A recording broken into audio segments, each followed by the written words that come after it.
युफ़क़्क़िहु फ़िद्दीन औ कमा क़ाल अलैहिस्सलातु वस्सलाम। प्यारे नबी अलैहिस्सलातु वस्सलाम का फरमान है, दीनी फ़िक्र और दीन को बचाने के लिए दिलों में जो तकाज़ा पैदा होता है ये अल्लाह की तरफ से होता है और अल्लाह के यहाँ वो हज़रात महबूब हैं। औकाफ का ताल्लुक भी उसी से है। ये काम दीन समझकर और मिल्लत इस्लामिया को फ़ायदा पहुँचाने के लिए हम लोग यहाँ जमा हुए हैं। पर्सनल्लाह बोर्ड के सदर मोहतरम हज़रत मौलाना खालिद सैफुल्लाह रहमानी साहब से मुलाकात कम होती है, लेकिन उनकी तहरीर व तस्नीफ से मुलाकात होती रहती है, उससे फ़ायदा होता है। हिंदुस्तान के उलमा में थिंक टैंक उलमा में मौलाना खालिद सैफुल्लाह रहमानी साहब भी हैं। औकाफ के बारे में हमें आपको पहले समझना है, इस मसला को हम लोग काम करेंगे या नहीं। हमारी चूक की वजह से औकाफ हाथ से निकलता जा रहा है। हुकूमत अलग, बोर्ड अलग, मुसलमानों के अंदर जो ज़ुबू हाली है औकाफ के ज़ाहिर होने में वो नंबर 1 है। ईदगाहें बेची जाती है, आबा व अजदाद के कब्रिस्तान को बेच देते हैं, खानका जो मौकूफा है वो भी बेची जाती है। इसी तरीके पर औकाफ की जायदाद मुसलमान खुद शरीक है। ये मैं बहुत दिल के दर्द के साथ कह रहा हूं, चूंकि रोजाना पाला पड़ता है। वक्फ बोर्ड के जो मुतवल्ली होते हैं, गांव के लोग खुद साख्ता एक पैरेलल मुतवल्ली बनने की कोशिश करते हैं। परेशानी यही हो रही है और वो वक्फ बोर्ड में दरखास्त देते हैं कि हम वो नकली हम असली। बेचारा पुराना मुतवल्ली कमजोर पड़ जाता है, हियरिंग में उनकी जीत होती है, इनकी हार होती है और जिसमें प्रोमोटर लोगों को मौकूफा जायदाद कब्जा करने में आसानी रहती है। मैं पूरे हिंदुस्तान की बात नहीं, औकाफ के बारे में जो मुझे अंदाजा है, यूपी के बाद सबसे ज्यादा जायदाद मगरबी बंगाल में है। 34,000 मौकूफा जायदाद के बारे में हम तक ये बात पहुंची। हमने तहकीक शुरू की मिनिस्ट्री के बाद भी पता चला कि नहीं, 34,000 तो बाद में पहली फहरिस्त 8,000 की है। मैं गुज़श्ता 2 साल से मेरा ये महकमा नहीं, फिर भी 3 खत मैंने वजीर आला को दिए हैं। उसमें यही लिखा है कि मौकूफा जायदाद में खुर्द-बुर्द हो रहा है, मुसलमान परेशान हैं और हमारी जमीन हमसे छीनी जा रही है। एक दफा कैबिनेट में कहने लगी कि मुझको तो अच्छे आदमी चाहिए।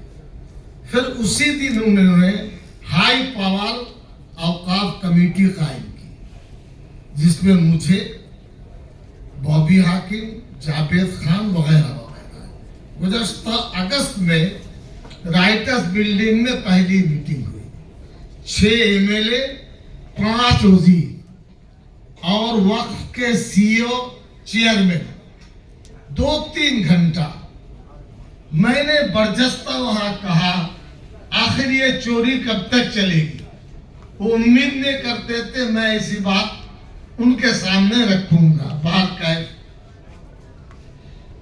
इसके बाद अभी नए चेयरमैन आए हैं। मैं अपना दफ्तर सॉल्ट लेक में, मुझे इख्तियार है कि सीईओ को बुलाकर हम उनसे पूछ सकते हैं। 3 हफ्ता हो रहा है, मैंने सीईओ को बुलाया, वक्फ बोर्ड के सीईओ, वो हमारे पास आए।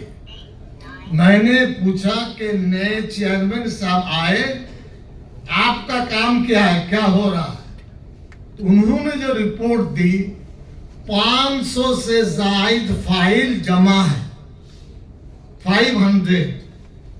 तो इस वक्त के जो चेयरमैन है, हर हफ्ता में कमोबेश 50 फाइल को निकालने की कोशिश कर रहे हैं। दूसरी बात उन्होंने ये उठाई कि आइंदा 6 महीने में हमें उम्मीद है कुछ सुधार आपके सामने पेश कर सकते हैं।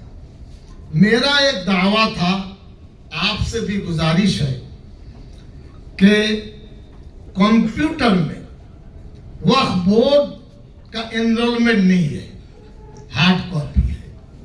फाइल चुराना, गायब करना, नकली फाइल तैयार करना, यह सिलसिला हर सूबे में चल रहा है। अगर एक दफा ये एनरोलमेंट कंप्यूटर में आ जाए तो ये घपलाबाजी काफी हद तक बंद हो जाएगी। चीफ मिनिस्टर ने इकरार किया ये काम होना चाहिए, वो काम शुरू हो चुका है। अभी हमारे खत के बाद गुज़श्ता कल फिर सीईओ से हमने बात कराई, हमारे सेक्रेटरी से, कि आखिर हुकूमत मगरिबी बंगाल का रवैया क्या है। हमारा नहीं, वक्फ बोर्ड ने कोई रिपोर्ट पेश की, पता चला ममता बनर्जी ने चेयरमैन से ये बात कही है कि शरई लिहाज से इस कानून में क्या परेशानी वो मुझे बताओ, और कानूनन ये बताओ कि हम इस बिल को जो अपोज करेंगे क्यों करेंगे। तो कल सीईओ से पता चला कि चीफ मिनिस्टर के यहाँ 2 दिन में वो रिपोर्ट देंगे, यानी आज 10 है, कल 11 तक। आज 4:30 बजे कैबिनेट है। कैबिनेट के बाद वो पूछती हैं किसी कुछ कहना है, तो मैंने अपने नोट में वक्फ को रखा, इंशाल्लाह आज पेश करके बात करेंगे सबकी तरफ से। और पर्सनल लॉ बोर्ड के मोहतरम सदर, उनकी जो आवाज है वो भी इंशाल्लाह पहुंचाएंगे, मैंने नोट में लिखा है।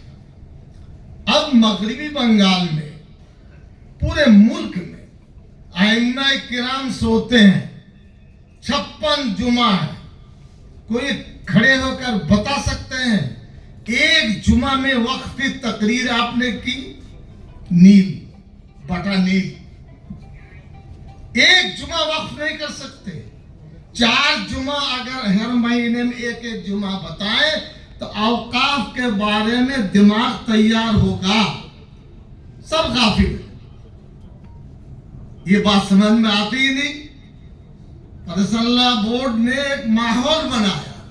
मेरे खुसूर हजरत मौला ताहिर साहब फरमाते थे, बड़े बड़े इज्तिमात में माहौल बनते हैं, बारिश बरसती है, लेकिन जमीन में अगर पौधा डालोगे तो चारों तरफ घेराबंदी करना पड़ेगा ताकि पानी बाहर न जाए।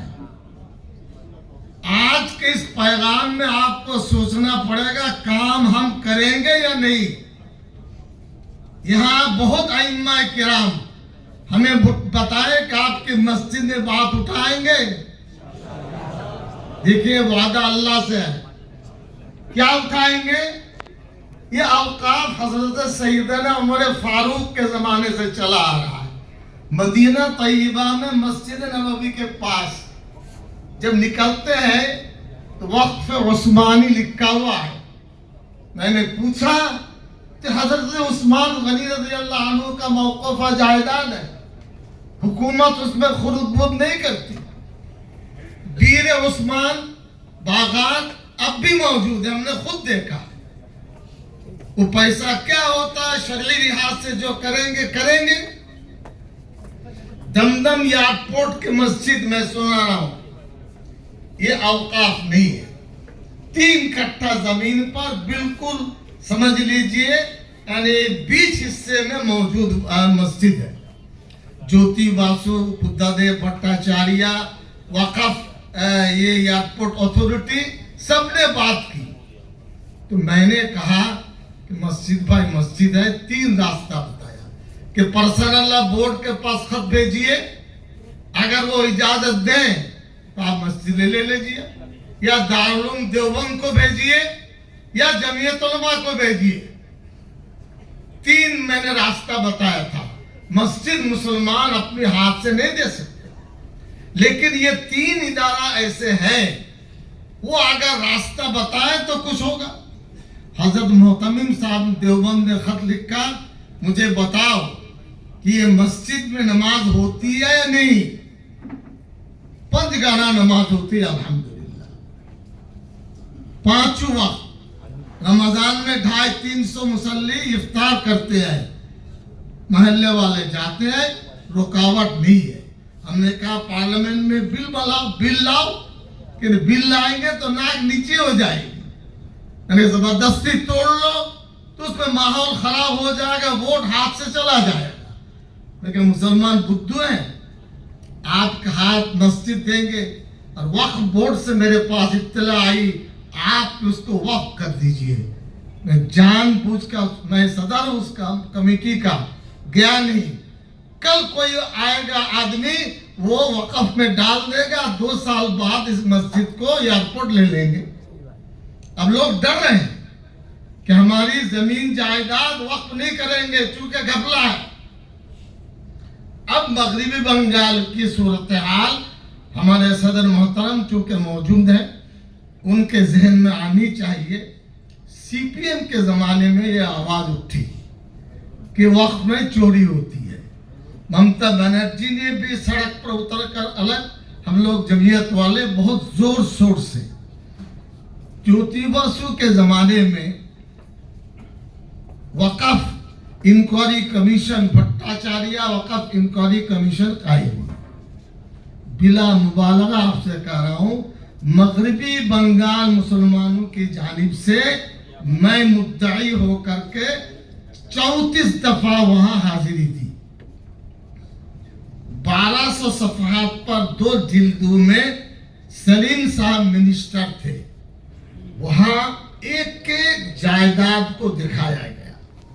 कोड़ी का मोड़, सियासी ताकत, ये जो साउथ कलकत्ता है, ये जो धर्मतल्ला है, राजभवन, ये भी मौकूफा जायदाद 150 रुपया किराया है। लेने वाले नहीं, लड़ने वाले नहीं। तो 34 मर्तबा मैंने हाजिरी दी। 40 सफ़हात पर जमीयत का तज़किरा हमारी हाजिरी का है। अगर हो सके आप उसे हासिल करें ताकि बंगाल के सूरत हाल के सिलसिले में आपको वाकिफियत होगी। सदर मोहतरम से मेरी एक गुजारिश और है, मैं जमीयत की मजलिस आमिला दिल्ली में इस बात को उठाई कि मुख्तलिफ मकतबा फिक्र मुसलमानों के ऑल इंडिया जिम्मेदारान जो सियासी जमात जॉइंट कमेटी में इसको रद्द किया, उनके सरबराहों से मुलाकात होनी चाहिए। ताकत तो वही है, ये आवाज हुकूमत तक पहुंचेगी, लेकिन असल फैसला जॉइंट कमेटी में होगी। बीजेपी के शरीक पॉलिटिकल पार्टी ने भी अपोज किया, बाकी दूसरी जमातों ने। 23 तारीख को रांची में भाई महमूद साहब ने औकाफ कॉन्फ्रेंस बुलाया। इंशाल्लाह मैं भी हाजिर होऊंगा। मैं भी उनसे कहूंगा कि आप हैं, खालिद साहब हैं और भी लोग हैं, अगर उनकी दिलासाई करेंगे कि अच्छा काम आपने किया है तो उनका हौसला बुलंद होगा, बीजेपी को धक्का लगेगा।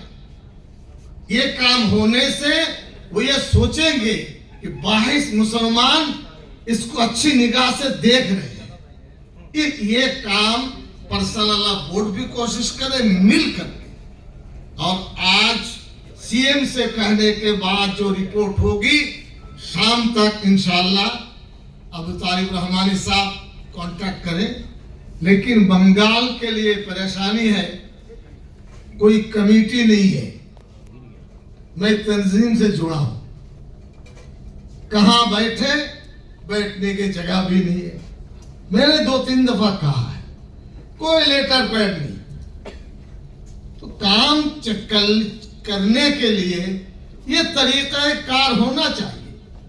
मैंने यहाँ जो पुराने पर्सनल बोर्ड के हैं उनसे कहा कि नहीं, ये ममानियात ऑल इंडिया बोर्ड से है। मुझे अंदाजा नहीं है क्या है नहीं है, लेकिन काम करने के लिए बैठने की जगह होनी चाहिए। महीना 2 महीने में बैठेंगे, अगर कहीं कमी हो तो कम से कम 1.5 साल तो हमारा है। अब राजभवन इस्तेमाल कर सकते हैं, हमारे पास बैठने की जगह है, हम तो मीटिंग करते हैं। बैठने से रास्ता मिलेगा। आइम्मा किराम मुख्तलिफ मकतबा फिक्र के हैं। बंगाल में 34,000 गांव में मुसलमान आबाद हैं, 55,000 मसाजिद हैं। अगर हर मस्जिद में कोशिश करें तो ये आवाज बंगाल में खड़ी हो जाएगी। कलकत्ता में कमोबेश 50 मस्जिद, 50 मस्जिद में एक जुमा को तय कर ले, सदर मोहतरम फैसला फरमा देंगे। आप उसी दिन औकाफ के मुतालिक एक ही एजेंडे पर बात करें ताकि मुसल्लियों के दिमाग में बात आए, ये बात करनी है और ये काम हमको आगे चलाना है। इमाम साहब अगर मुस्तैद होंगे, आपके मोहल्ले में औकाफ में खुर्द-बुर्द होगा तो मोहल्ले वाले खड़े हो जाएंगे। हमको इतनी तकलीफ दे नताइज हैं, हम यहाँ बता नहीं सकते हैं।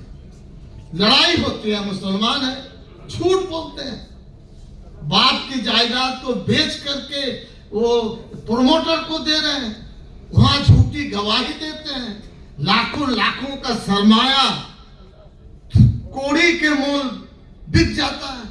ये बिल्कुल वाकया है।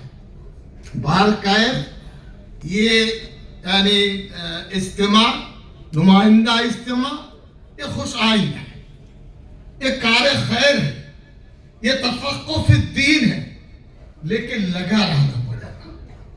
मैं खुद औकाफ बोर्ड के सामने आवामी प्रोग्राम किया, मेमोरेंडम दिया, कम से कम 4 मरतबा तमाम डीएम के पास, और सबूत के साथ दीजिए, जुबानी बहस नहीं। कलकत्ता में बहुत से मस्जिद को औकाफ वाले अपनी तहवील में ले रहे हैं, मुसलमान खड़े नहीं होते, कोई मालिक नहीं मिलता, इमाम बेटा कमजोर है। इसलिए ये हकीकी बात आप हजरात से मैंने गुजारिश की। अल्लाह के यहाँ जवाब देना है।